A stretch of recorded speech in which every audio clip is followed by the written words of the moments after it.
نحمده ونصلي على رسوله الكريم اما بعد فاعوذ بالله من الشیطان الرجیم بسم اللہ الرحمن الرحیم الحمد للہ رب العالمین لا الہ الا هو الملک الحق المبین خلق فسوى وقدر فهدى وشرع فاحکم له الاسماء الحسنى والصفات العلی لیس کمثلہ شیء وہو السمیع البصیر۔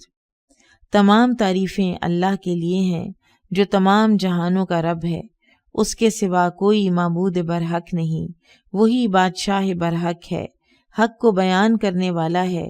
اس نے پیدا کیا، پھر اس نے درست بنایا اور تقدیر مقرر کی، پھر اس نے ہدایت دی اور شریعت اتاری تو احکام کو مستحکم بنایا۔ اسی کے لیے اچھے نام اور بلند صفات ہیں، اس کی مانند کوئی چیز نہیں اور وہ خوب سننے والا، خوب دیکھنے والا ہے۔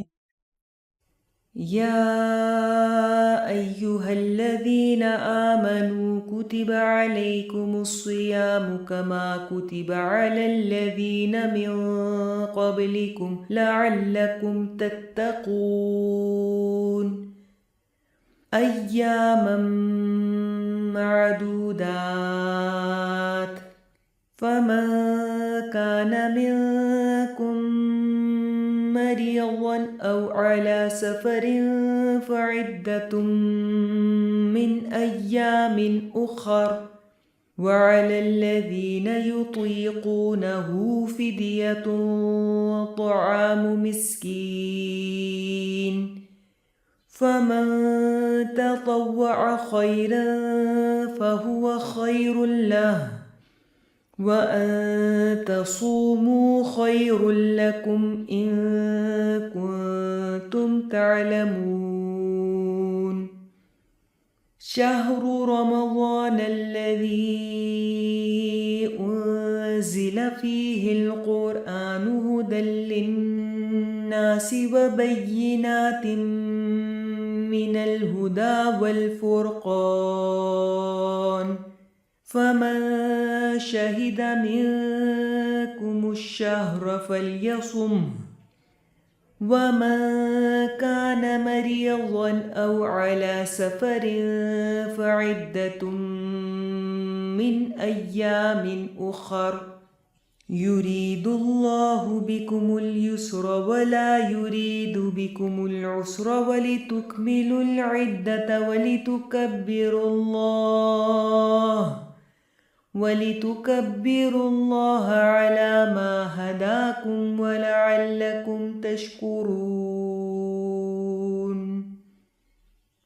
وإذا سألك عبادي عني فإني قريب أجيب دعوة الداع إذا دعاني فليستجيبوا لي وليؤمنوا بي لعلهم يرشدون۔ اللہ سبحانہ و تعالیٰ وہ ہستی ہیں جنہوں نے ہمیں تخلیق کیا، ہمیں پیدا کیا اور ہماری ایک فطرت بنائی، جیسا کہ سورہ روم میں اللہ تعالیٰ فرماتے ہیں فطرت اللہ التی فطر الناس علیہا، وہ اللہ کی فطرت ہے جس پر اللہ سبحانہ و تعالیٰ نے انسانوں کو بھی پیدا کیا ہے۔ اس فطرت کے کچھ تقاضے ہیں، اس فطرت کے تقاضوں کو پورا کرنے کے لیے اللہ سبحانہ و تعالیٰ نے شریعت نازل فرمائی۔ شریعت میں جو بھی احکامات ہیں، وہ فرض ہوں، وہ سنت کے درجے کے ہوں، وہ مباح ہوں یا وہ مستحب ہوں، یا وہ ناپسندیدہ میں حرام ہوں یا مکروہ ہوں، تو اللہ سبحانہ و تعالیٰ نے ان کو ہماری فطرت کی مانگ کے مطابق یہ درجات دیے ہیں۔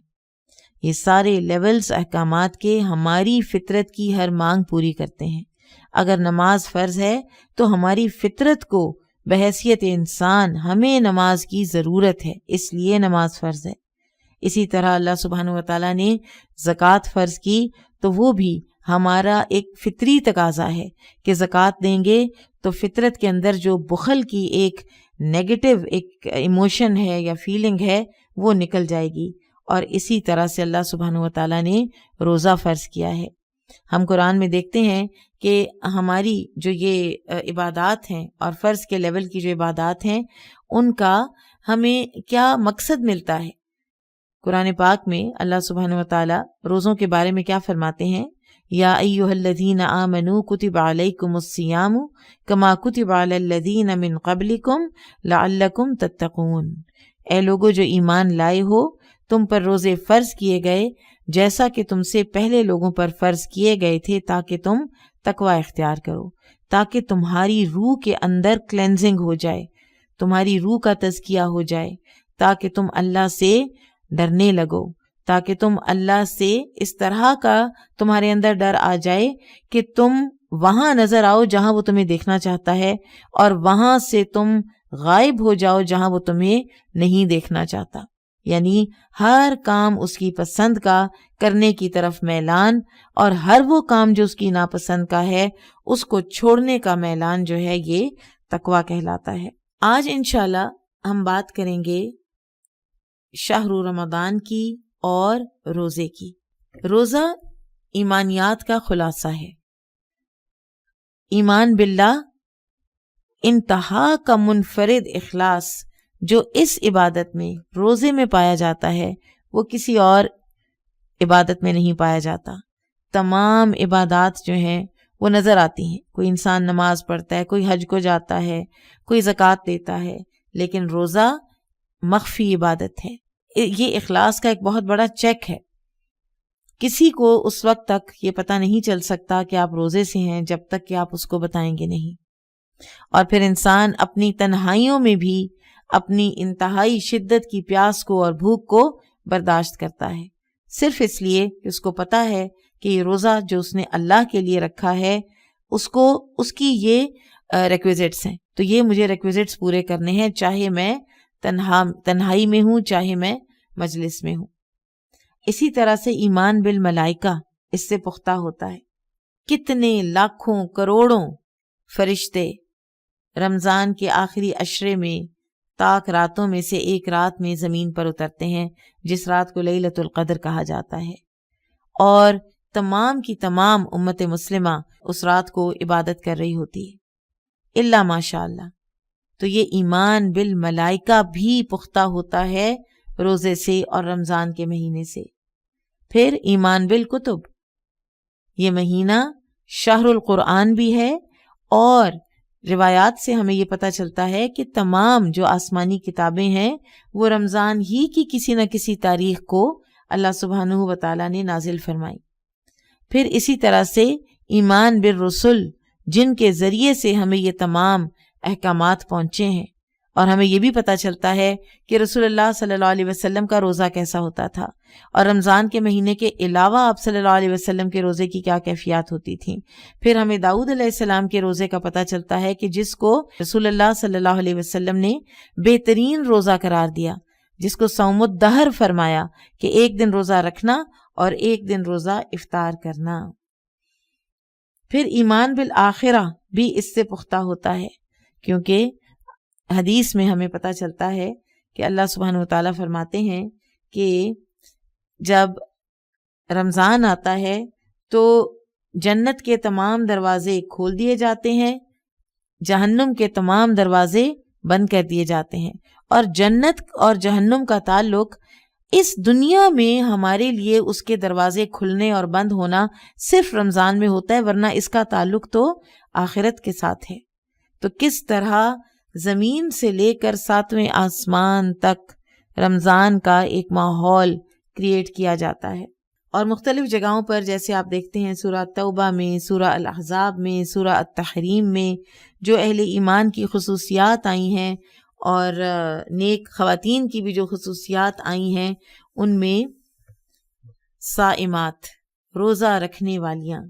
تو کچھ ہم آج انشاءاللہ پڑھیں گے شہر رمضان کے بارے میں، اور روزے کے حوالے سے کچھ احکامات اور کچھ خوشخبریاں اور کچھ جو اللہ سبحانہ وتعالیٰ نے ہمیں تحفے تحائف دیے ہیں اس مہینے کی صورت میں۔ یہ مہینہ حقیقتاً ایک تحفہ ہے، اور حقیقت تو یہ ہے کہ اللہ تعالیٰ نے ہر وہ عبادت جو ہمارے اوپر کمپلسری کی ہے وہ ایک تحفہ ہے جو اللہ تعالیٰ نے ہمیں دیا ہے اور بن مانگے دیا ہے.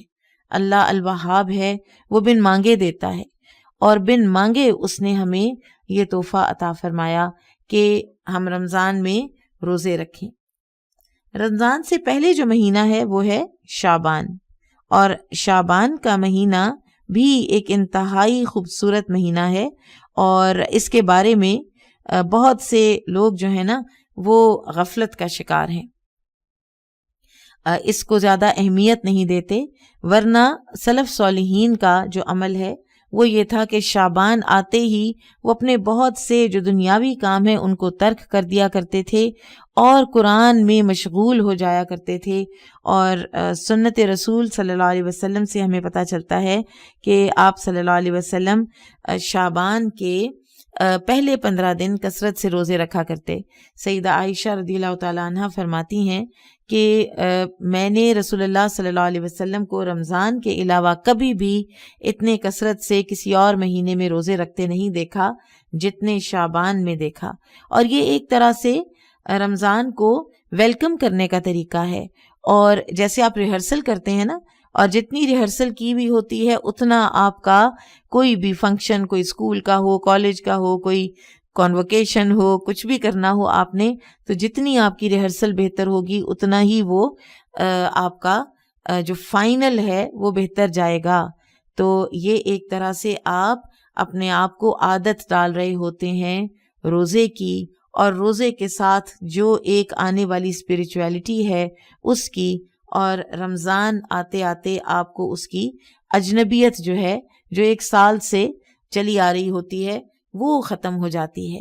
تو اس کی امپورٹنس کا بھی اس سے اندازہ ہوتا ہے کہ رمضان سے پہلے رمضان کی تیاری کرنا، شعبان میں تیاری کرنا، روزوں کے ذریعے، تلاوت قرآن کے ذریعے، یہ نبی صلی اللہ علیہ وسلم کی سنت ہے. نبی اکرم صلی اللہ علیہ وسلم نے فرمایا کہ جب رمضان آتا ہے تو ایک پکارنے والا کہتا ہے وَيُنَادِي مُنَادٍ يَا بَاغِيَ الْخَيْرِ أَقْبِلْ وَيَا بَاغِيَ الشَّرِّ أَقْصِرْ، کہ اے نیکیوں کے طلبگار آگے بڑھ اور اے برائیوں کے طلبگار باز آ جا. یعنی باقاعدہ پکار کر یہ بات فرمائی جاتی ہے.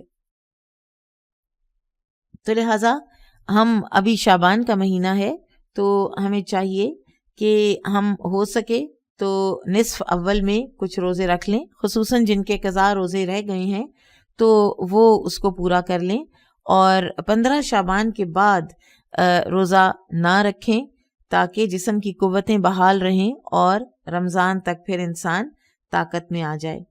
پھر کچھ ایسی جیسے یہ استقبال رمضان بھی دراصل جو شعبان میں ہم کر رہے ہیں اور یہ کیا جاتا ہے ہر سال الحمدللہ، تو اس کی بھی یہی اس کے پیچھے اسپرٹ ہے کہ ہم شعبان میں رمضان کی تیاری کر لیں، کچھ ہمارے ذہن میں اس کے احکامات تازہ ہو جائیں تاکہ ہم پورے آداب و شرائط کے ساتھ روزہ رکھ سکیں. کچھ ایسی کتاب پڑھ لیں، کوئی اچھی تزکیہ نفس کی کتاب پڑھ لیں، اور اسی طرح سے کوئی لیکچر سن لیں، کوئی آپ ایسی جگہیں اٹینڈ کر لیں جہاں پر استقبال رمضان ہو رہا ہو، تو یہ آپ کو بہت فائدہ دے گا. اور اپنے گھر والوں کو بھی اس بات پر لگانا چاہیے، کیونکہ جب تک ساری فیملی ایک چیز کے اوپر نہیں لگتی تو ایک اکیلے انسان کو بہرحال اس کو امپلیمنٹ کرنا مشکل ہوتا ہے. پھر اپنا تمام گھر وغیرہ جو صفائیاں کرنی ہیں ایک دفعہ اچھی طرح سے کر لیجئے، ضروری جو آپ کے بازار کے کام ہیں وہ بھی نمٹا لیجئے، راشن لا کے رکھ لیں، کوئی عید کے کپڑے وغیرہ اگر آپ نے کسی کو بنا کر دینے ہیں، غریبوں کو دینے ہیں، زیر کفالت لوگوں کو دینے ہیں، تو وہ بھی آپ اس کا انتظام شعبان میں کر لیں. اور اپنے کوئی عید کے کپڑے یا اپنے بچوں کے بنانے ہیں تو وہ بھی بنا لیں تاکہ آپ کو رمضان میں بازار کے چکر نہ لگانے پڑیں. یہ جو آخری عشرہ ہے آگ سے نجات کا، اس میں سب سے زیادہ ہمارے بازاروں میں رش ہوتا ہے. تو اصل میں تو پھر علم کی کمی ہے نا، کہ ہم کیا کھو کر کیا پانے آئے ہیں. ہم سمندر کو کھو کر پانی کا قطرہ لینے آئے ہیں، اور کتنا گھاٹے کا سودا ہے ان راتوں کو بازاروں میں ضائع کر دینا. پھر اسی طرح سے جتنا بھی آپ سے ممکن ہو سکے صدقہ و خیرات کی کوئی رقم اور وہ بھی الگ کر لیں کہ رمضان میں آپ نے کس کو دینا ہے، کتنا دینا ہے، کب کب دینا ہے. اپنی کوئی روٹین بنا لیجئے تلاوت قرآن کی. کچھ پورشن قرآن کا حفظ بھی رمضان میں ضرور شعبان ہی سے شروع کر لیں اور رمضان میں بھی اس کو کنٹینیو کریں. اور چھوٹی صورتیں دیکھ لیجئے، سورۃ الملک اگر نہیں یاد تو وہ کر لیجئے، آخری پارے میں سے کچھ اٹھا لیجئے. پھر اسی طرح سے خواتین جو ہیں سورتوں کے وہ بھی کیے جا سکتے ہیں. سورۃ تحریم کی آخری آیات کو یاد کیا جا سکتا ہے. سورۃ الفرقان میں عباد الرحمن کی صفات کو حفظ کر لیجئے اور یہ اپنی نمازوں کا حصہ بھی بنا لیجئے.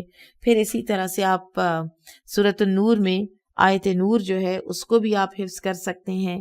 پھر اپنی نوافل کے اضافے کا کوئی پلان بنائیے، اشراق کے، چاشت کے، تہجد کے. پھر ذکر کے بھی کوئی گولز بنا لیجئے. تو اپنے اوقات کی ایک منصوبہ بندی کر لیں. اس سے آپ دیکھیں کہ کیوں اللہ تعالیٰ نے نماز کو وقت کے ساتھ پابند کیا ہے، کیونکہ پھر انسان آرگنائز ہو جاتا ہے اور جو چیز پابندی وقت کے ساتھ اس کے اوپر عائد ہوتی ہے اس میں پھر وہ اس کو امپلیمنٹ کر بھی لیتا ہے. اسی طرح اگر آپ اپنے لیے ایک کوئی پلانر بنا لیں، اپنی ٹائم مینجمنٹ کر لیں کہ کس طرح آپ نے رمضان کے مہینے میں اپنے گولز پورے کرنے ہیں، عبادت کے، فرض عبادت بھی اور نفلی عبادت کے بھی، تو آپ کے لیے بہت آسانی ہو جائے گی انشاءاللہ.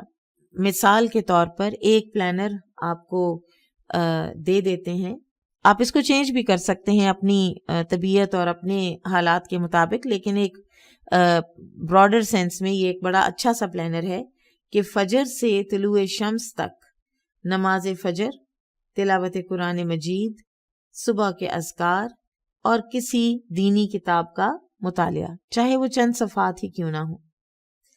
پھر سورج طلوع ہونے سے ظہر تک اشراق اور چاشت کے نوافل، کہیں دورہ قرآن سننا یا کروانا.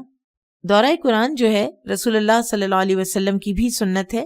رسول اللہ صلی اللہ علیہ وسلم نے ہر رمضان میں جبرائیل علیہ السلام کے ساتھ قرآن کا دور کیا ہے، اور آخری جو آپ صلی اللہ علیہ وسلم کی حیات طیبہ کا سال تھا اس میں آپ صلی اللہ علیہ وسلم نے یہ دور 2 مرتبہ کیا، اور اسی سے آپ کو اس بات کی سمجھ بھی آ گئی تھی کہ یہ میری زندگی کا آخری رمضان ہے. اور پھر آپ صلی اللہ علیہ وسلم نے فاطمہ رضی اللہ تعالی عنہ کو یہی بات فرما کر یہ بتایا تھا کہ مجھے لگتا ہے کہ یہ میری زندگی کا آخری رمضان ہے، کیونکہ میں ہمیشہ ہر سال ایک دور کرتا تھا، اس دفعہ 2 کیے ہیں جبرائیل علیہ السلام کے ساتھ. اور اس کو کنوینئنس کے مطابق اور خواتین کی کنوینئنس کے مطابق 1 رمضان سے بھی شروع کیا جا سکتا ہے، تھوڑا ارلی بھی شروع کیا جا سکتا ہے. اور اس میں اس کا فہم، اس پر تدبر اور تزکیہ نفس کی باتیں، اور یہ کہ قرآن کو آئندہ زندگی میں پڑھنے کا ایک شوق ہو جائے، ایک موٹیویشن ہو جائے، تو اس نیت سے دورہ قرآن کرنا بھی چاہیے، کروانا بھی چاہیے اور جا کر سننا بھی چاہیے. پھر نماز ظہر پڑھیے، اور روز مرہ کے جو بھی آپ کے کوئی کام کاج ہیں گھر کے، وہ اس وقت آپ نمٹا سکتے ہیں. ظہر سے عصر تک آپ تھوڑا نیپ لے لیں، جس کو قیلولہ کہا جاتا ہے، اور کوئی اور بھی ضروری کام جو بھی آپ کے ہوں وہ بھی آپ کر سکتے ہیں. عصر سے مغرب تک افطاری کی تیاری. جو خواتین خانہ ہوتی ہیں ان کے لیے یہ وقت جو ہے، یہ بعض اوقات وہ اس مشکل میں پڑ جاتی ہیں، یہ اس افسردگی کا شکار ہو جاتی ہیں کہ ہمیں بہت زیادہ کچن میں رہنا پڑتا ہے. اور بعض خواتین کی مجبوری بھی ہوتی ہے، وہ بڑے ڈیمانڈنگ گھروں میں ہوتی ہیں کہ جہاں یہ بھی ہوتا ہے کہ روٹی جو ہے نا وہ توے سے اترے اور سیدھی ان کی پلیٹ میں آئے. تو اس طرح کے جن کے حالات ہیں، تو اللہ سبحانہ و تعالیٰ نے ہمیں جو یہ زبان دی ہے، اور زبان سے، اللہ کے ذکر سے زبان کو تر رکھنے کی جو بات ہے، وہ آپ کسی بھی وقت کر سکتے ہیں. آپ اسی جو بھی آپ بنا رہے ہیں، جو بھی افطار آپ تیار کر رہے ہیں، اس کے ساتھ ساتھ آپ اپنے اذکار کرتی جائیں. آپ شام کے اذکار بھی کر سکتی ہیں، آپ استغفار کریں، آپ دعائیں مانگیں. یہ وقت جو ہے افطار سے پہلے کا، یہ دعا کی قبولیت کا وقت ہے۔ آپ کام جو بھی کر رہے ہوں، آپ ساتھ کے ساتھ اپنی توجہ اپنے مالک، اپنے خالق کی طرف رکھیں۔ اور پھر یہ ہے کہ افطار کے لیے کوئی بہت زیادہ مرغن اور بہت زیادہ تکلف والی جو چیزیں ہیں نا وہ نہ بنائیں۔ ابھی ریسنٹلی مجھے کسی گروپ کو جوائن کرنے کی انویٹیشن ملی، تو میں نے دیکھا کہ یہ میں تو جانتی نہیں ہوں یہ کون ہے، تو میں نے دیکھا کہ گروپ کا نام کیا تھا، رمضان ریسیپیز۔ تو میں نے تو نہیں اس کو جوائن کیا، لیکن ہمیں کیا ضرورت ہے؟ کیا رمضان کی یہ تیاری ہے؟ کیا ہم لوگوں نے واقعی اس لیے روزہ رکھنا ہے کہ تاکہ ہمیں نت نئی ریسیپیز ٹرائی کرنے کا موقع مل جائے؟ اور رمضان جو ہے نا، یہ ہم نے کمرشل مہینہ بنا دیا ہے۔ کیا سوشل میڈیا، کیا ٹیلی ویژن، کیا گیم شوز کیا اس کے ریسیپیز کے شوز، اور سارے کا سارا نفس کشی کے بجائے نفس پرستی کا مہینہ بنا دیا گیا ہے۔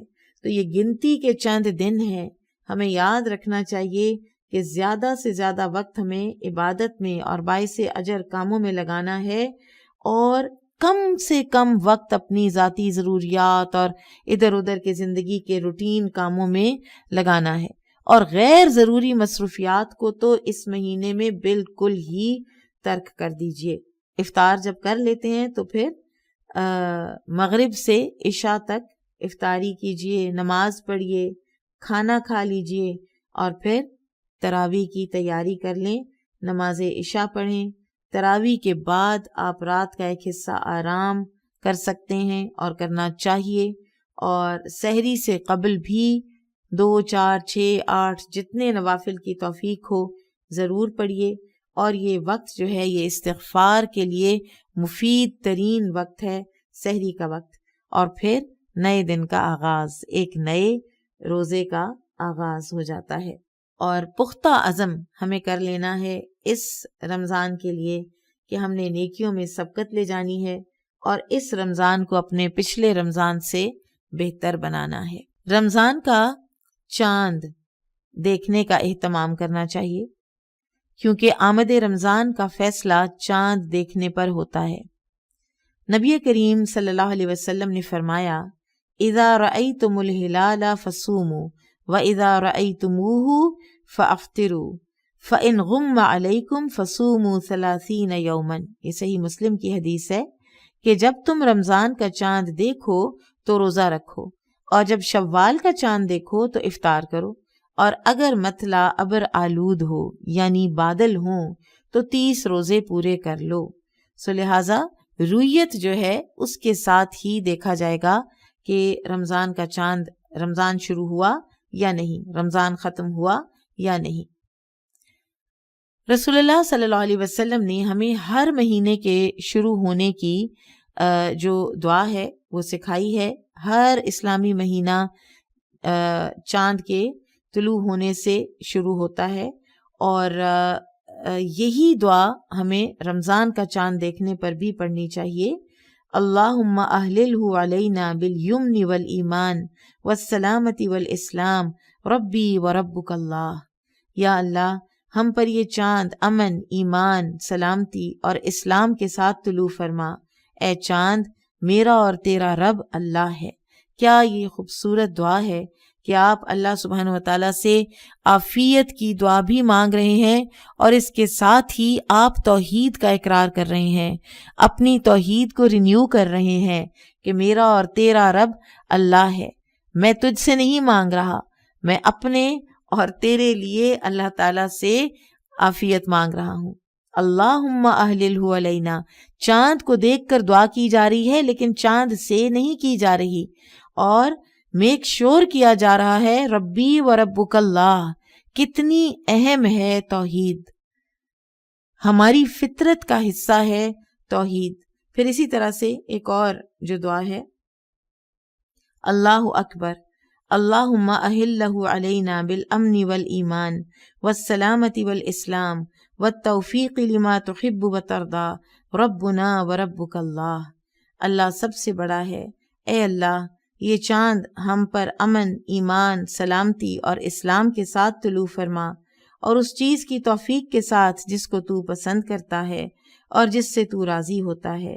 اے چاند، ہمارا اور تیرا رب اللہ ہے۔ یہ جو ہے نا والتوفیق لما تحب وترضى، یہ بھی بہت ہی ضروری ہے۔ آپ یہ دعا اللہ سے کثرت سے مانگا کریں، اللہم وفقنا لما تحب وترضى، اے اللہ ہمیں اس کام کی توفیق عطا فرما جسے تو محبت بھی کرتا ہے اور جس سے تو راضی بھی ہو جائے۔ یہ نہ ہو کہ ہم اپنی دانست میں تو نیکی کے کام کر رہے ہوں تو نہ وہ اللہ کی پسند کے ہوں، بدعات ہوں، اور نہ ہی اللہ تعالیٰ ان میں ہماری کسی نیت کی فطور کی وجہ سے ہم سے راضی ہی ہوتا ہو۔ تو بیسیکلی سنت کے مطابق اور اخلاص کے ساتھ جو اعمال ہیں ان کی یہ دعا ہے، اللہم وفقنا لما تحب وترضى۔ رمضان شہر الرحمہ والبرکہ ہے، رحمت اور برکت کا مہینہ ہے۔ یہ وہ مبارک مہینہ ہے جس میں اللہ تعالیٰ اپنے بندوں پر خصوصی رحمتیں اور برکتیں نازل فرماتا ہے، شیاطین کو قید کر کے اپنے بندوں کو نیکی کے کاموں کی رغبت دلاتا ہے تاکہ بھلائی کے کام کرنا ان کے لیے آسان ہو جائیں۔ رسول اللہ صلی اللہ علیہ وسلم نے فرمایا، اذا کان رمضان فتحت ابواب الرحمہ، جب رمضان کا مہینہ آتا ہے تو رحمت کے دروازے کھول دیے جاتے ہیں۔ ایک اور روایت میں آتا ہے، رسول اللہ صلی اللہ علیہ وسلم نے فرمایا، قد جاءکم رمضان، بے شک تمہارے پاس رمضان آیا ہے، شہر مبارکن، یہ برکتوں والا مہینہ ہے، افترض اللہ علیکم صیامہ، اللہ تعالیٰ نے اس کے روزے تم پر فرض کیے ہیں، تفتح فیہ ابواب الجنہ وتغلق فیہ ابواب الجحیم، اس میں جنت کے دروازے کھول دیے جاتے ہیں اور جہنم کے دروازے بند کر دیے جاتے ہیں، وتغل فیہ الشیاطین، اور شیاطین جکڑ دیے جاتے ہیں، فیہ لیلۃ خیر من الف شہر، اور اس میں ایک رات ہے جو 1000 مہینوں سے بہتر ہے، من حرم خیرہا فقد حرم، جو اس کی بھلائی سے محروم رہا تو بے شک وہ تو محروم ہی رہا، یعنی جو لیلۃ القدر کی بھلائی سے محروم ہو گیا تو وہ تو بے شک محروم ہی ہے۔ یہ جو حدیث ہے یہ بڑی خوبصورت حدیث ہے، اور اس کے بارے میں شارحین یہ کہتے ہیں کہ اس حدیث میں اللہ تعالیٰ نے ہمیں کئی تحفے دیے ہیں رسول اللہ صلی اللہ علیہ وسلم کی وساطت سے۔ پہلا ہدیہ، پہلا گفٹ جو اللہ تعالیٰ نے ہمیں دیا ہے وہ یہ ہے کہ شیاطین اور سرکش جنات کو جکڑ دیا جاتا ہے، اور اس میں حکمت یہ ہے کہ تاکہ وہ روزے داروں کو طرح طرح کے وسوسوں میں ڈال کر ان کے روزے کو فاسد نہ کر سکیں۔ اور یہ بھی کہا جاتا ہے کہ ثواب، مغفرت اور اجر کی کثرت بھی اسی لیے ہوئی ہوتی ہے کہ اللہ تعالیٰ نے ان شیاطین کی طاقت کو کمزور کر دیا ہوتا ہے۔ یہ جو موسم ہے جن میں انسان بہت عبادت کرتے ہیں اور تھوڑی عبادت کا ڈھیروں اجر پاتے ہیں، یہ اللہ تعالیٰ بیسیکلی ویسے سال میں 2 مرتبہ اپنے بندوں پر لاتے ہیں، ایک موسم رمضان اور دوسرا موسم حج۔ اور رمضان میں نیکی کی توفیق بڑھتی ہے، برائی کرنا برا لگ رہا ہوتا ہے۔ عام دنوں میں جو لوگ اللہ کے اتنی فرما برداری نہیں بھی کر رہے ہوتے وہ بھی اللہ تعالیٰ کے فرما بردار بندے بنے ہوئے ہوتے ہیں، وہ بھی روزہ رکھ رہے ہیں، نمازیں پڑھ رہے ہیں، صدقات کر رہے ہیں۔ تو اس کی وجہ یہ ہے کہ اللہ تعالیٰ نے ہمیں یہ ہدیہ دے رکھا ہے شیاطین کی طاقت کو کمزور کرنے کا۔ دوسرا ہدیہ، جہنم کا ہر دروازہ بند اور جنت کا ہر دروازہ کھول دیا جاتا ہے، اور تاکیدی طور پر یہ بھی فرما دیا گیا کہ جہنم کا کوئی ایک بھی دروازہ کھلا نہیں رہتا اور نہ ہی جنت کا کوئی بھی دروازہ بند رہتا ہے، اور یہ حقیقی طور پر کیا جاتا ہے، یہ باقاعدہ کیا جاتا ہے، یہ کوئی انٹینجبل بات نہیں ہے، یہ آپ کے لیے، روزے داروں کے لیے 7ویں آسمان پر اور اس سے آگے جنتوں میں اللہ تعالیٰ یہ اہتمام کر رہے ہوتے ہیں، اور یہ بندوں کی عبادت کے اکرام میں کیا جاتا ہے۔ پھر پیچھے ہم نے پڑھا کہ ایک پکارنے والا کہتا ہے کہ اے خیر کے طلبگار آگے بڑھ، یا باغی الخیر اقبل ولا باغی الشر اقصر. یہ بھی ہدیہ ہے، یہ تیسرا ہدیہ ہے کہ اللہ تعالیٰ توفیق بڑھا رہے ہیں، ایسا ماحول کریٹ کر رہے ہیں کہ اہل ایمان کے دلوں میں خیر کے کاموں کی ترغیب اور توفیق بڑھ جائے اور اللہ تعالیٰ کی اطاعت کا شوق بڑھ جائے. اور اب ایک سوال یہ اٹھتا ہے کہ کیا یہ دو الگ الگ لوگ ہیں؟ باغی الخیر کوئی الگ انسان ہے اور باغی الشر کوئی الگ انسان ہے؟ تو یہ بھی ہو سکتا ہے، لیکن یہ بھی ہو سکتا ہے کہ یہ ایک ہی انسان ہو، کیونکہ بعض اوقات اور بہت دفعہ ہم کیا کر رہے ہوتے ہیں، ہم نماز بھی پڑھ رہے ہیں، ہم سحری بھی کر رہے ہیں، ہم اذکار بھی کر رہے ہیں، تلاوت قرآن بھی کر رہے ہیں، نوافل بھی پڑھ رہے ہیں، روزہ رکھ رہے ہیں، تلاوت کر رہے ہیں، سب کچھ کر رہے ہیں، لیکن اس کے ساتھ ساتھ ہمارا جھوٹ، ہماری غیبت، ہماری بدگمانی، ہمارا وقت کا ضیاع، یہ سب چیزیں ساتھ ساتھ چل رہی ہوتی ہیں. تو وہ ایک ہی انسان جو باغی الخیر ہے ایک وقت میں، اس کو کہا جا رہا ہے کہ اس میں تو آگے بڑھو، اور وہی انسان جب باغی الشر بنتا ہے تو اس کو کہا جا رہا ہے کہ ان چیزوں سے رک جاؤ. تو ہر انسان کو اس حدیث کے حصے کو اپنے لیے دیکھنا چاہیے، یا باغی الخیر اقبل و یا باغی الشر اقصر. ہمیں اپنا محاسبہ کرتے رہنا ہے. محاسبہ نفس کے لیے یہ مہینہ بہت ہی خوبصورت مہینہ ہے. پھر ہمارا چوتھا ہدیہ جو رمضان میں ہمیں اللہ تعالیٰ دیتے ہیں، اور وہ کیا ہے کہ یہ اس جو حدیث میں نے پڑھی، یہ اس میں تو اس کا ذکر نہیں، لیکن یہ اور دیگر احادیث میں اور آگے آئے گا بھی یہ ذکر موجود ہے، لیکن چونکہ رمضان کے ہدایہ کی بات ہو رہی ہے، گفٹس کی بات ہو رہی ہے، تو اس لیے یہاں پر اس کی بات کی جا رہی ہے. اللہ تعالیٰ آگ سے بہت سے لوگوں کو ہر رات آزاد کرتے ہیں. اب ہر عقل مند کو چاہیے کہ وہ اس گروہ میں شامل ہونے کی حرص رکھے. یہ ہر رات ہو رہا ہوتا ہے. ان راتوں کو سو کر، ٹیلی ویژن دیکھ کر، گیم شوز کھیل کر یا گیمز دیکھ کر، گیم شوز دیکھ کر گزارنا انتہائی بے وقوفی کی علامت ہے، انتہائی غفلت کی علامت ہے. اور یہ کہ ہر رات گردنیں آگ سے آزاد ہو رہی ہوتی ہیں، تو آپ دیکھیے کہ کتنی بڑی ترغیب ہے اس کے اندر کہ انسان خوب سے خوب کوشش کرے. پھر ایک اور گفٹ، ایک اور ہدیہ، روزے دار کے لیے جنت میں ایک خاص دروازہ ہے جس کو باب الریان کہتے ہیں. قیامت کے دن پکارا جائے گا کہ روزے دار کہاں ہیں؟ چنانچہ جو روزے دار ہوگا، روزہ رکھنے والا ہوگا، وہ اس میں داخل ہو جائے گا اور پھر اسے کبھی پیاس نہیں لگے گی. وہ جنت کے مشروب صرف لذت کے لیے پیا کرے گا. سبحان اللہ. پھر ایک اور گفٹ کہ نیکیوں کا اجر جو ہے وہ بڑھا دیا جاتا ہے. عام زندگی میں جو ہمیں ایک نیکی ملٹیپلائی ہو کر 10 ٹائمز ملتی ہے، اس کو اللہ تعالیٰ 700 ٹائمز، بعض روایات سے ہمیں پتہ چلتا ہے کہ 700 ٹائمز اس کا ملٹیپلائی کر دیتے ہیں. یہ ایک ایسی سیل ہے کہ جیسی آپ کو کبھی کہیں بھی نہیں ملے گی. یہ ایسی تجارت ہے لن تبور، جس میں کبھی کوئی گھاٹا ہو ہی نہیں سکتا. آپ اس فانی دنیا میں دیکھیں، آپ ساری زندگی محنت کرتے ہیں تب بھی آپ اتنا کچھ نہیں کما سکتے. چاہے آپ ٹاپ پر پہنچ جائیں، سب سے ٹاپ کی پوزیشن جو یہ دنیا آفر کر سکتی ہے، اس کے اوپر پہنچ جائیں، تو بھی آپ اس طرح نہیں حاصل کر سکتے جس طرح سے کہ اللہ تعالیٰ اہل ایمان کو ایک مہینے کی عبادت میں دے دیتے ہیں. اب یہ تو سارے پازیٹیو ایسپیکٹس تھے، یہ ملتا ہے، یہ ملتا ہے، یہ ملتا ہے. لیکن ایک ہمارا روزہ رکھنے کا ہمارے اندر سے ایک منفی تو نہیں کہنا چاہیے اس کو، لیکن ایک ایسپیکٹ ایسا ہے کہ جو عام حالات میں ہم اس کو پسند نہیں کرتے، اور وہ ہے روزے دار کے منہ کی بو. روزے دار کی منہ کی بو کا اللہ سبحانہ و تعالیٰ نے کتنا اکرام کیا ہے. اور یہ کیا گفٹ ہے؟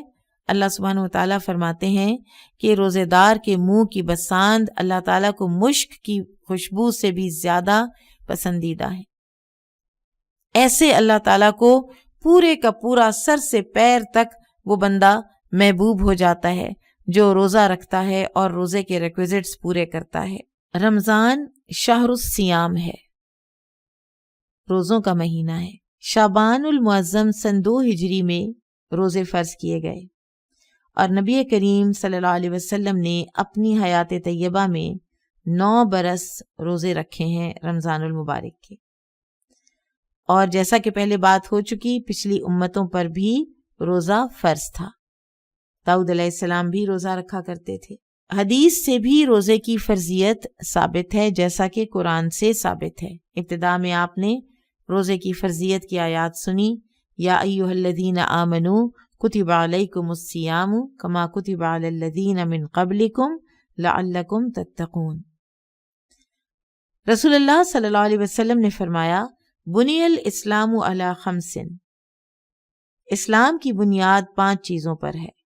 شہادتی اللہ الہ الا اللہ، گواہی دینا کہ اللہ کے سوا کوئی معبود نہیں، وَأَنَّ مُحَمَّدًا عَبْدُهُ وَرَسُولُهُ، اور یہ کہ محمد صلی اللہ علیہ وسلم اللہ کے بندے اور اس کے رسول ہیں، وَإِقَامِ الصَّلَاةِ، اور نماز قائم کرنا، وَإِيتَاءِ الزَّكَاةِ، اور زکوٰۃ ادا کرنا، وَحَجِّ الْبَيْتِ، اور بیت اللہ کا حج کرنا، وَصَوْمِ رمضان، رمضان کے روزے رکھنا۔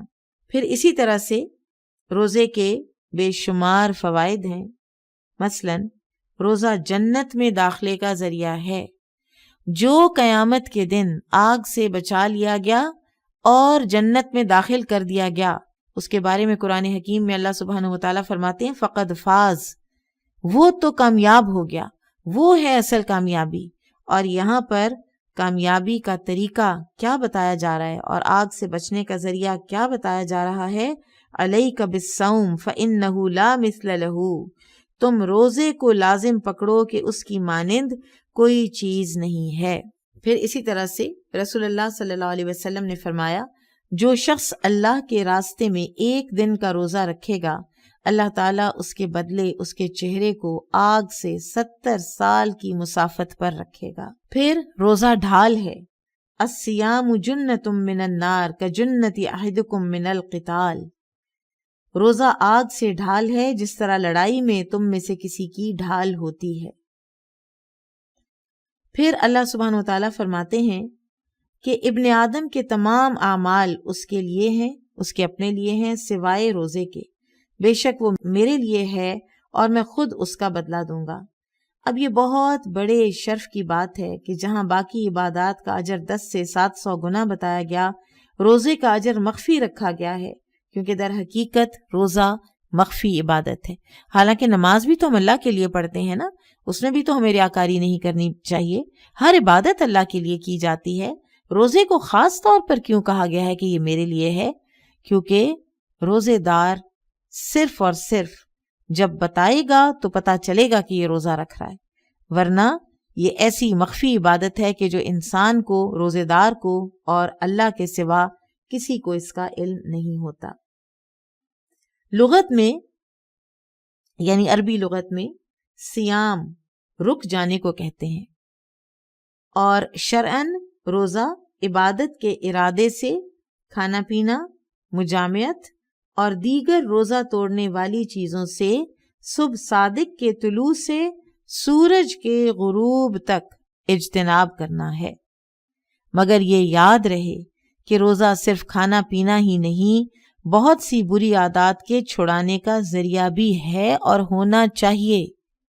اگر یہ ہمیں بری عادات سے نہیں روک رہا تو پھر آپ دیکھیے کہ ایک گاڑی ہے، اب اس کا انجن فیل ہو چکا ہے، اس کے اندر پیٹرول بھی ہے، وہ لیٹسٹ ماڈل کی بھی ہے اور ہر چیز اس کی ٹپ ٹاپ ہے، سوائے اس کے کہ اس کا انجن فیل ہوا ہے، تو گاڑی نہیں چلے گی۔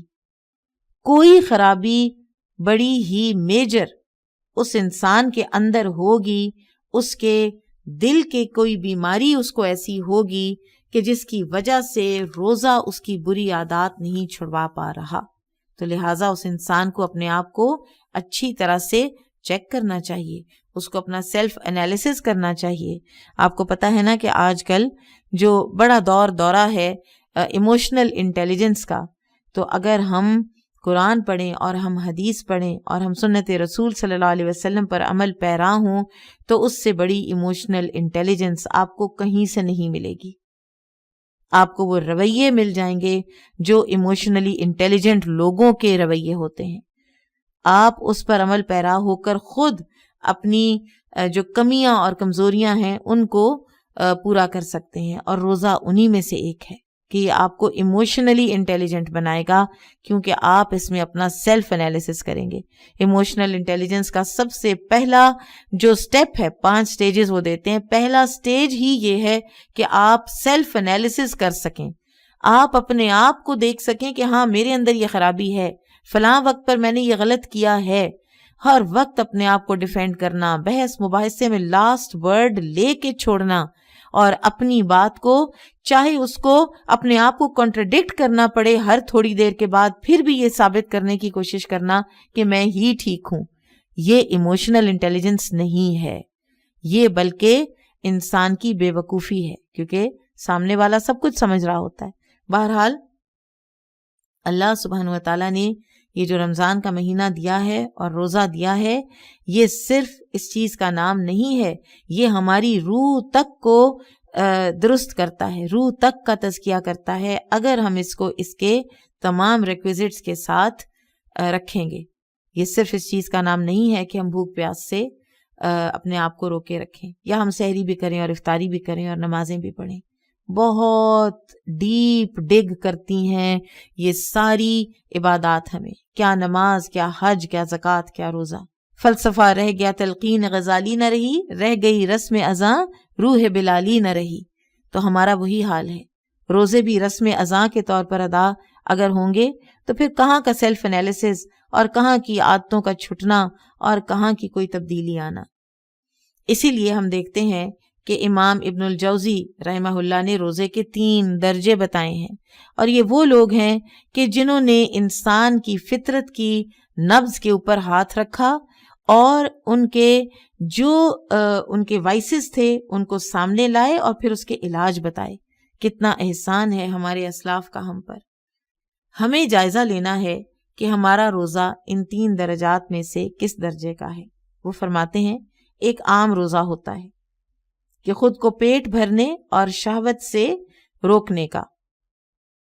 پھر ایک خاص روزہ ہوتا ہے, اور خاص روزہ یہ ہے کہ روزے دار زبان, نظر, ہاتھ, پاؤں, کان, تمام اعضاء کو بھی گناہ سے بچائے.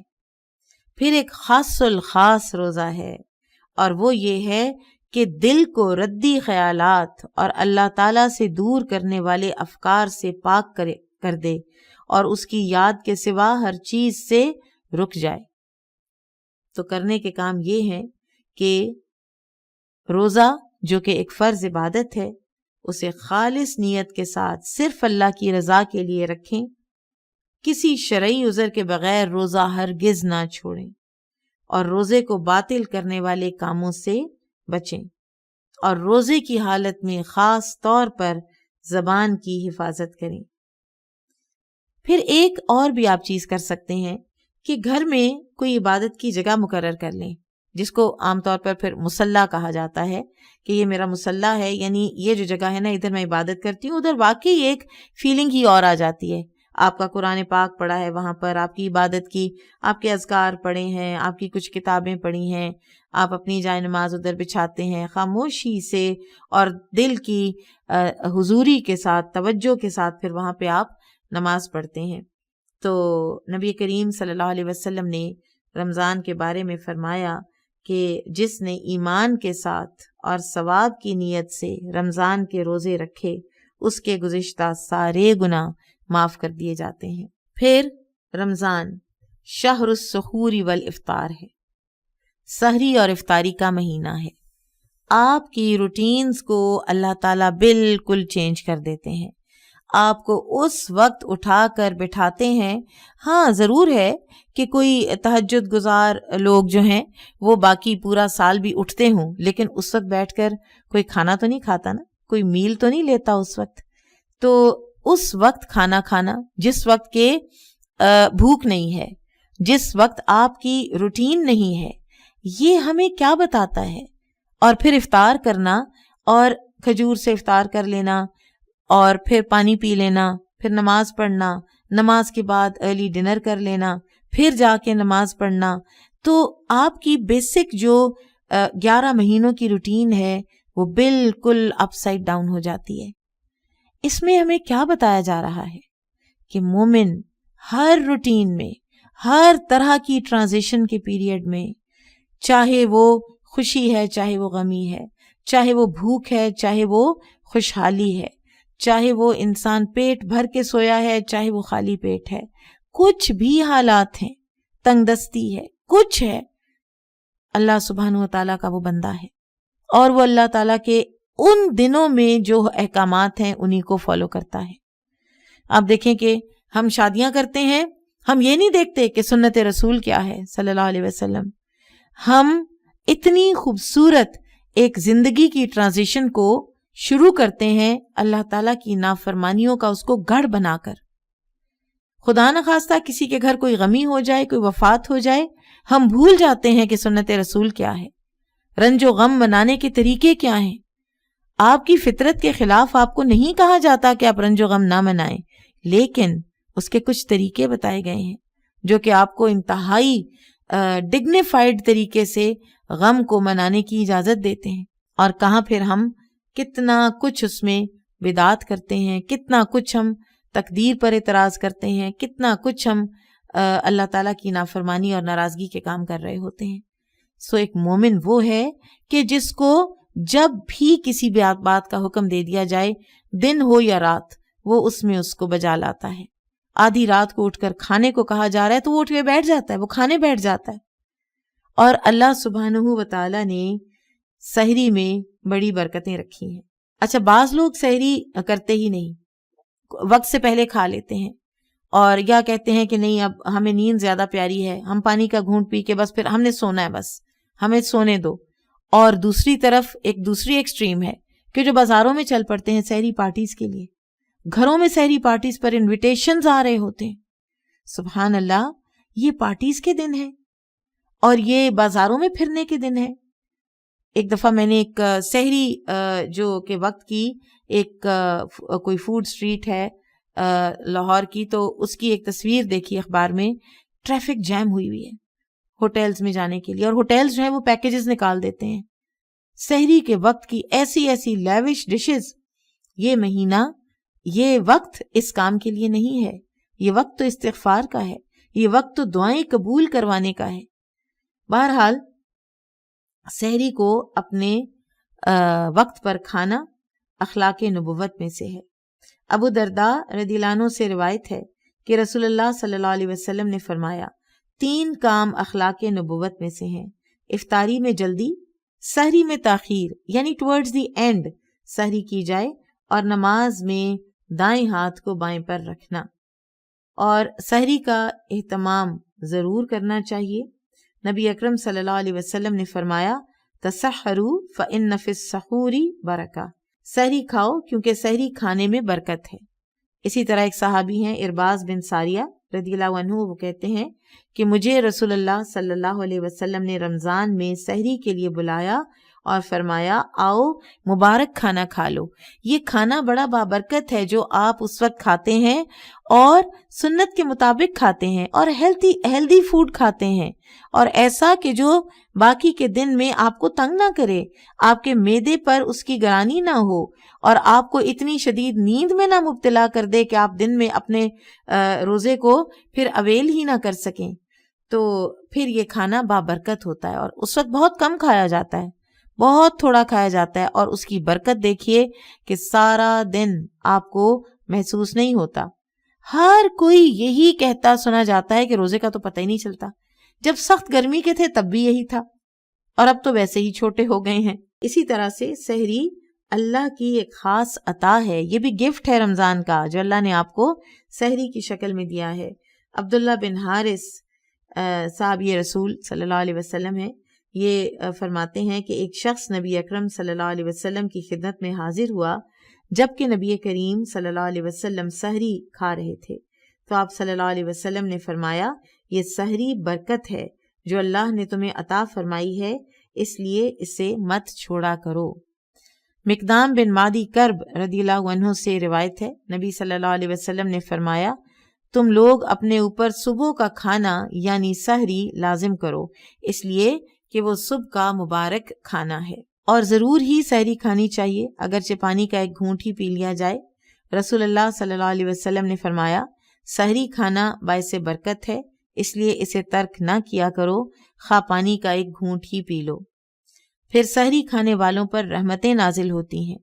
ابن عمر رضی اللہ عنہما سے روایت ہے کہ رسول اللہ صلی اللہ علیہ وسلم نے فرمایا یقیناً اللہ اور اس کے فرشتے سحری کھانے والوں پر درود بھیجتے ہیں، یعنی اللہ تعالیٰ کی طرف سے ان پر رحمتیں اور برکتیں نازل ہوتی ہیں اور فرشتے ان کے لیے رحمت و مغفرت کی دعائیں کرتے ہیں۔ پھر اسی طرح سے آپ صلی اللہ علیہ وسلم نے یہ بھی فرمایا کہ کھجور مومن کی بہترین سحری ہے۔ یہ ایک ایسی چیز ہے کہ جس سے ہم غافل ہو جاتے ہیں عموماً۔ کھجور ضرور، اور بھی کوئی چیز کھا لیں، آپ دودھ پی سکتے ہیں، آپ ملک شیک بھی پی سکتے ہیں، وہ بہت سسٹین کرتا ہے۔ آپ کی طبیعت روٹی کھانے کو کر رہی ہے تو آپ روٹی سالن بھی کھا سکتے ہیں، لیکن آپ اس کے ساتھ کھجور ضرور کھا لیں۔ آپ صلی اللہ علیہ وسلم نے فرمایا کھجور مومن کی بہترین سحری ہے، اس لیے کہ یہ بڑی نیوٹریشن ہے اس کے اندر اور دن بھر انسان کو تر و تازہ رکھتی ہے۔ پھر افطار کا وقت خوشی کا وقت ہے۔ آپ صلی اللہ علیہ وسلم نے فرمایا روزے دار کو دو خوشیاں حاصل ہوتی ہیں، ایک اس وقت جب وہ افطار کرتا ہے تو خوشی محسوس کرتا ہے، اور دوسرے جب وہ اپنے رب سے ملاقات کرے گا تو روزے کا ثواب دیکھ کر خوش ہوگا۔ پھر افطار جلد کرنا مسنون ہے، لہٰذا سورج غروب ہوتے ہی روزہ افطار کر لینا چاہیے۔ آپ صلی اللہ علیہ وسلم نے فرمایا جب تک لوگ افطار کرنے میں جلدی کرتے رہیں گے بھلائی پر رہیں گے۔ اسی طرح آپ صلی اللہ علیہ وسلم نے یہ بھی فرمایا کہ جب تم میں سے کسی نے روزہ رکھا ہو تو اسے چاہیے کہ کھجور سے افطار کرے، اگر کھجور نہ پائے تو پانی سے افطار کرے، بلا شبہ پانی پاک کرنے والا ہے۔ رسول اللہ صلی اللہ علیہ وسلم کا اپنا کیا معمول تھا؟ آپ نماز سے پہلے تازہ کھجوروں سے روزہ افطار فرماتے، اگر تازہ کھجوریں نہ ہوتیں تو خشک کھجور تناول فرما لیتے، اور اگر وہ بھی نہ ملتیں تو پانی کے چند گھونٹ پی لیا کرتے۔ اور ایک چیز جو آپ صلی اللہ علیہ وسلم نہیں کرتے تھے وہ تھی اللہ سے شکایت، اللہ سے گلہ کہ یا اللہ روزہ رکھا ہے تو کچھ تو دے دے، کچھ روزے کے افطار کے وقت کے لیے تازہ کھجور ہی دے دے۔ کوئی گلہ نہیں، کوئی شکوہ نہیں، تازہ ہے تو تازہ، خشک ہے تو خشک، نہیں ہے تو پانی۔ اور اس کے بعد جو بھی نماز کے بعد کھانا میسر ہوتا پھر آپ صلی اللہ علیہ وسلم وہ نوش فرما لیتے تھے۔ ہمارا حال کیا ہے؟ افطار پر جتنی چیزیں ہوں، اور پھر عادت کیا ہے ہمارے بچوں کی، بعض اوقات بہت سے لوگوں کی عادت ہوتی ہے کہ اس پر بھی تنقید، فلاں چیز نہیں ہے، فلاں چیز کیوں ہے، اور فلاں چیز میں نمک زیادہ ہے، فلاں چیز یہ ہے وہ ہے۔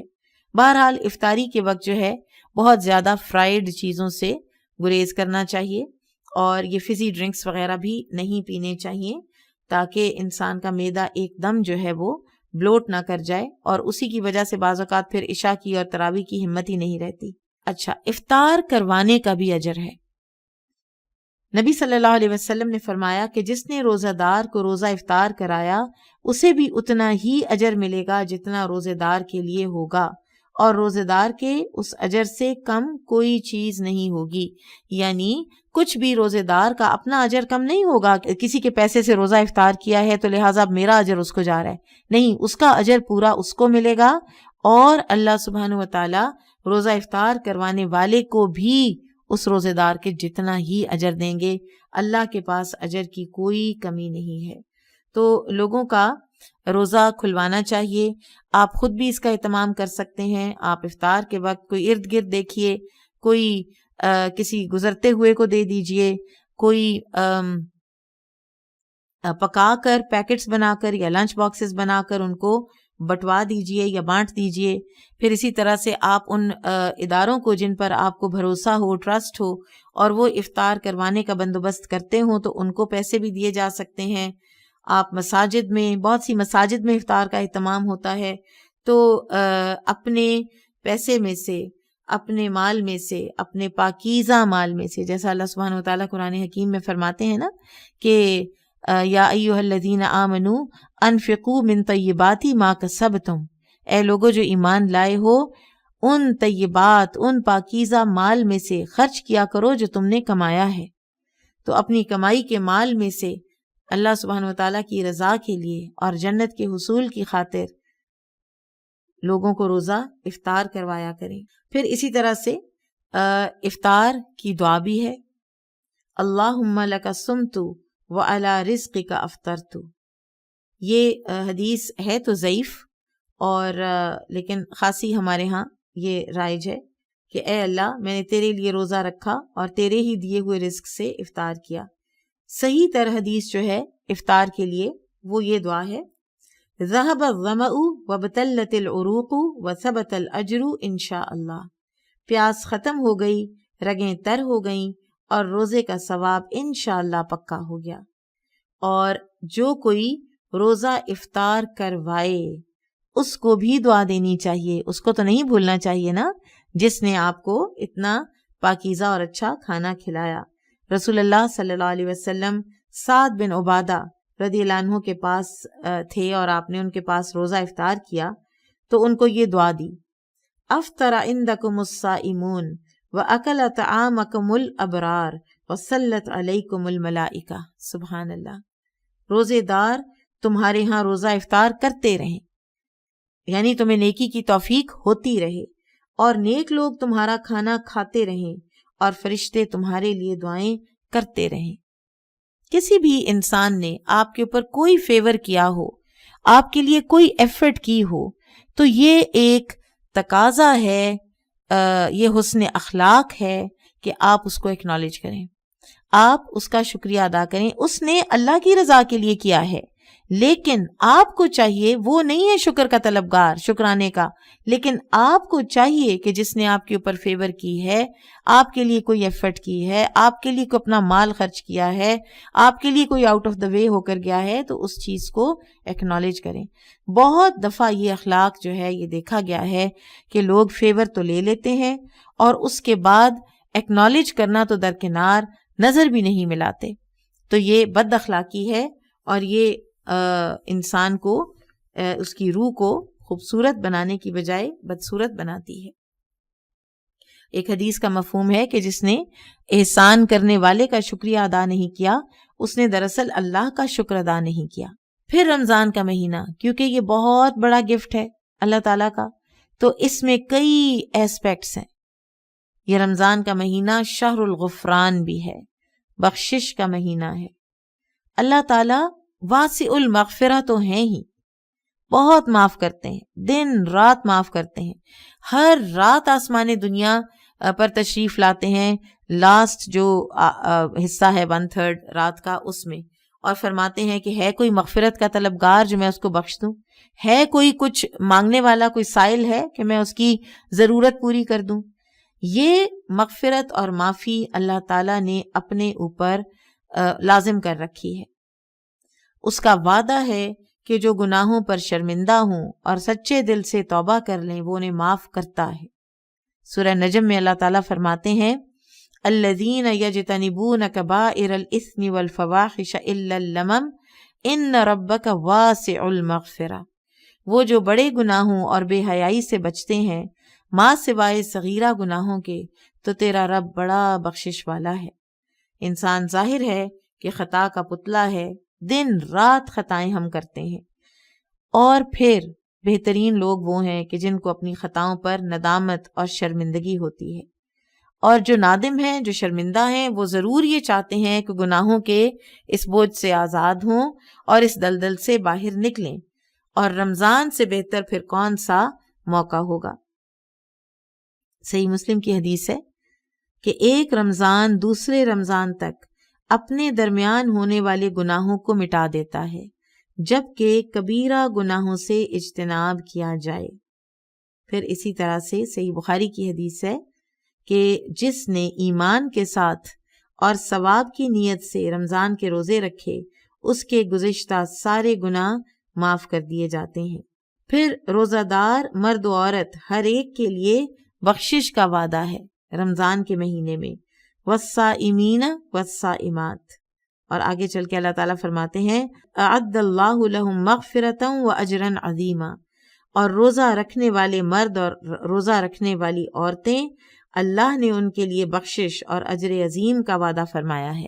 اس آیت میں مسلمین والمسلمات، مؤمنین والمؤمنات، قانتین والقانتات، صابرین والصابرات، متصدقین والمتصدقات، کئی اس کے اندر خصوصیات ہیں، اور انہی میں والصائمین والصائمات ہیں کہ ان کے لیے بخشش ہے، ان کے لیے مغفرت ہے اور اجر عظیم ہے۔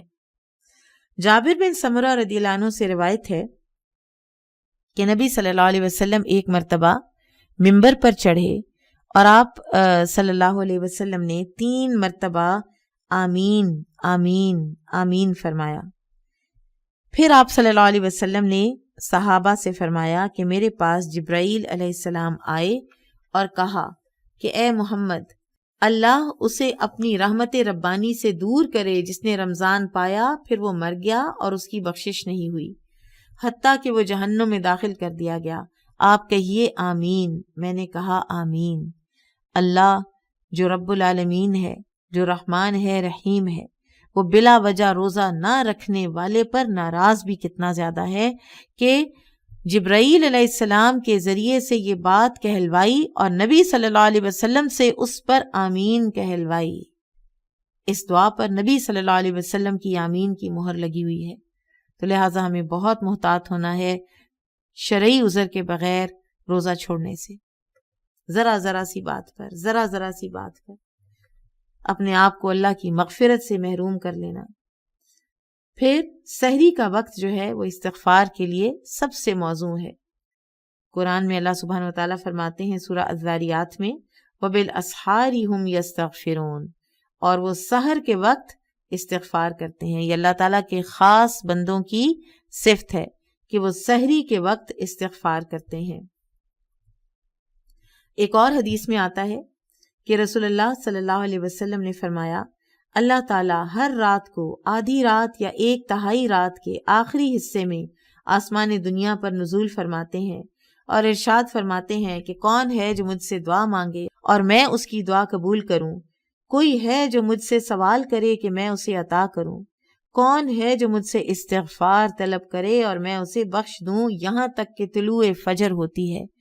اب دیکھیے کہ عباد الرحمن جو رحمان کے بندے ہیں نا، سورۃ الفرقان میں جن کی صفات آئی ہیں، وہ ان کی صفات میں 2 دعائیں ہیں کہ وہ اللہ تعالیٰ کے حضور سجدے اور قیام میں راتیں بسر کرتے ہیں اور دعائیں کرتے ہیں۔ ایک دعا ان کی اولاد کے لیے ہے، ربنا هب لنا من ازواجنا وذریاتنا قرۃ اعین واجعلنا للمتقین اماما، اور دوسری دعا کیا ہے، ربنا اصرف عنا عذاب جہنم ان عذابها کان غراما انہا ساءت مستقرا ومقاما، کہ اللہ ہم سے جہنم کے عذاب کو پھیر دینا، وہ تو بہت ہی برا ٹھکانہ ہے اور وہ چمٹ جانے والا عذاب ہے اور بہت ہی بری رہنے کی جگہ ہے۔ تو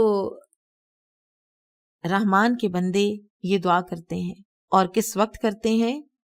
راتوں کو اٹھ کر کرتے ہیں۔ تو لہٰذا اس رمضان میں اس دعا کو اور ساتھ ہی اولاد کی بھلائی کی دعا بھی شامل کر لیجئے اور بھی دعائیں شامل کر لیجئے، لیکن اس دعا کو مت بھولیے اور اس کو اپنی زندگی کا حصہ بنائیں، صرف رمضان کا حصہ نہیں۔ اپنے گناہوں پر نادم ہوں، ہم اپنی غلطیوں کا اعتراف کریں، رو کر اللہ سے توبہ کریں۔ بہت سی جو ہمیں تکلیفیں آتی ہیں نا، وہ بھی ہمیں آتی ہیں ہمارے گناہوں کی وجہ سے، ہماری کوتاہیوں کی وجہ سے، اور اسی طرح تمام مسلمانوں کی بخشش کی دعا کریں، امت مسلمہ کی بخشش کی دعا کریں، امت مسلمہ پر عافیت کی دعا کریں۔ سیلاب زدگان، زلزلہ زدگان، دنیا میں کہیں پر بھی جہاں مسلمان ستائے جا رہے ہیں، اپریسڈ ہیں، فلسطین کے مسلمان مختلف جگہوں پر، سب کو اپنی دعاؤں میں یاد رکھیں، سب کو اپنی دعاؤں میں یاد رکھیں، اور اپنے گناہوں کی تو ایک لسٹ ہی بنا لیں، وہ ذاتی لسٹ بنا لیں، ذہن میں بنا لیں، اپنے اس میں بنا لیں، موبائل کے نوٹس پہ بنا لیں، اور اس کے بعد اس کو ڈیلیٹ کر دیجیے گا تاکہ کوئی اور نہ دیکھے. تشہیر نہیں کرنی اپنے گناہوں کی، لوگوں کو نہیں بتانا اپنے گناہوں کا. بعض لوگوں کی عادت ہوتی ہے وہ اس کو بھی تقویٰ اور پائٹی کا ایک طریقہ سمجھتے ہیں کہ لوگوں کو بھی تو بتانا ہے کہ ہم نے یہ گناہ کیے ہیں، تاکہ ایک عاجزی کا ایک اظہار ہو جائے. تو اس کی ضرورت نہیں ہوتی، اس کی بالکل ضرورت نہیں ہے. جو کرنا ہے اپنے اور اللہ کے درمیان معاملہ کیجئے. انما اشکو بثی و حزنی الی اللہ. اور انسان کے گناہ بھی اس کا حزن ہے، انسان کے گناہ بھی اس کا غم ہے، اس کے غموں میں اضافہ کرتے ہیں. جس کو احساس ہو جاتا ہے گناہوں کا، اس کے گناہ اس کا غم بڑھا دیتے ہیں. اور جس کو احساس ہی نہیں ہے اپنے گناہوں کا، تو اس کا دل اس کے گناہ سخت کر دیتے ہیں، اس کا دل گناہوں سے سخت ہو جاتا ہے. تو لہٰذا دن میں کم از کم 70 سے 100 مرتبہ استغفار کی اپنے آپ کو عادت ڈالیں. رمضان میں اور غیر رمضان میں اس عادت کو جاری رکھیں. اور مسنون استغفار بہت سے ہیں، مثلا استغفر اللہ العظیم الذی لا الہ الا هو الحی القیوم واتوب الیہ. میں بخشش مانگتی ہوں اللہ سے جو بہت عظمت والا ہے، جس کے سوا کوئی معبود برحق نہیں، وہ ہمیشہ زندہ اور قائم رہنے والا ہے، اور میں اسی کی طرف رجوع کرتی ہوں. سبحان اللہ. اور اگر آپ کو شارٹیسٹ استغفار کرنا ہے تو استغفر اللہ واتوب الیہ، اس سے بھی شارٹر ہے کرنا، تو پھر استغفر اللہ استغفر اللہ استغفر اللہ. نبی صلی اللہ علیہ وسلم نے فرمایا اس شخص کے لیے خوشخبری ہو کہ جو قیامت کے دن اپنے نامہ اعمال میں کثرت سے استغفار لکھا ہوا پائے گا. نامہ اعمال کے ہر 2 سطروں کے بعد اس نے یہ کام کیا، اس نے کھانا پکایا، جس طرح سے بھی نامہ اعمال میں لکھا ہوا ہوگا، اللہ عالم، غیب کا معاملہ ہے، ہمیں نہیں پتا، لیکن ایک ایک چیز لکھی ہوگی، یہ تو ہمیں پتا ہے نا. اور پھر اس کے ہر 2-3 سطروں کے بعد لکھا ہو اس نے کہا تھا استغفر اللہ واتوب الیہ، استغفر اللہ واتوب الیہ. پھر 4-5 لائنوں کے بعد پھر اس نے یہ کہا جو انسان اپنے نامہ اعمال میں اس طرح استغفار کو لکھا ہوا دیکھے گا تو وہ بہت خوش ہوگا، اور اس کے لیے بہت خوشخبری ہے قیامت کے دن. انشاءاللہ آج ہم اتنا ہی پڑھیں گے، اس کو کنٹینیو کریں گے انشاءاللہ کل. بارک اللہ فیکم. سبحانک اللہم و بحمدک، اشہد ان لا الہ الا انت، استغفرک و اتوب الیک. السلام علیکم ورحمۃ اللہ وبرکاتہ.